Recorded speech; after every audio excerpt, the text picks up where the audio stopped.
मंडळी, गणपतीनंतर आगमन होते ते महालक्ष्मी किंवा ज्येष्ठा गौरीचं।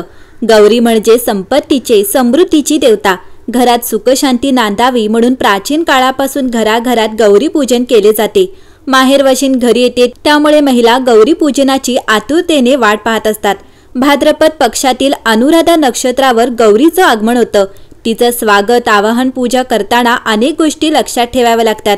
गौरी पूजन मनोभावे आणि शास्त्रशुद्ध पद्धतीने होण्यासाठी तुम्ही तयारी करत असाल तर पाहूया गौरी पूजनासाठी कोणते साहित्य आपल्याकडे हवे। गौरीचा आवाहन अनुराधा नक्षत्रावर, पूजन ज्येष्ठा नक्षत्रावर तर विसर्जन मूळ नक्षत्रावर केलं जातं। गौरी पूजनासाठी तांब्या, ताम्हण, पळी, फुलपात्रे, पूजेचे ताट, निरांजन, समई, धूपपात्र, कपूरपात्र, घंटा ही सर्व उपकरणे तांब्याची किंवा चांदीची असावीत। साहित्यामध्ये हळद, कुंकू, गंध, अक्षता, गुलाल, अबीर, विड्याची पाने, सुपाऱ्या, नारळ, गुळ, खोबरे, खारका, बदाम, 5 प्रकारची फळे, सुगंधी तेल, पंचामृतांसाठी दूध, दही, तूप, मध, साखर, तांदूळ, गहू आणि सुटी नाणी असावीत। त्यांमध्ये नागचाफा, केवडा, कन्हेर, बकुळ, भेंडी, कमळ, शेवंती, जाई जुई, मोगरा, अशोक, पारिजात, जास्वंद आणि सोनचाफा असावा। तर पत्रीमध्ये बेल, आघाडा, मालती, दुर्वा, चाफा, कण्हेर, बोरी, रुई, तुळस, डाळिंब, धोत्रा, बकुळ आणि अशोक असावे। अलंकारामध्ये मणी, मंगळसूत्र, बांगड्या, साडी, हिरवी चोळी आणि खण असावे। गौरी पूजन करताना सर्व साहित्याची तयारी आधीच करून ठेवा,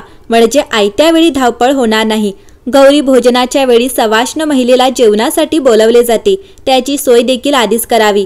गौरी पूजनासाठी खास नैवेद्य असतो, त्यात 16 भाज्या केल्या जातात, त्याची तयारी आधीच करून ठेवा। गौरीचे आवाहन करण्याच्या प्रत्येक प्रांतात वेगवेगळ्या पद्धती आहेत। काही जण सोने, चांदी, पितळ किंवा मातीच्या मुखट्यावर तर काही जण सुघट म्हणजे मातीचे भांडे घेऊन किंवा वाहत्या पाण्याच्या खड्यांवर गौरीचे आवाहन करतात। तर काही जणांच्या घरी उभ्या गौरी असतात, त्यांना शाली नेसवून दागिने घालून त्यांची पूजा केली जाते। कुळाचाराने गौरी पूजनाची जी पद्धत चालली आहे त्यानुसार गौरी पूजन केलं जातं। यंदा गौरीचे आवाहन हे 31 ऑगस्ट रोजी असेल, तर गौरीचे पूजन हे 1 सप्टेंबर 2025 रोजी असेल, तर 2 सप्टेंबर 2025 रोजी गौरीचे विसर्जन असेल।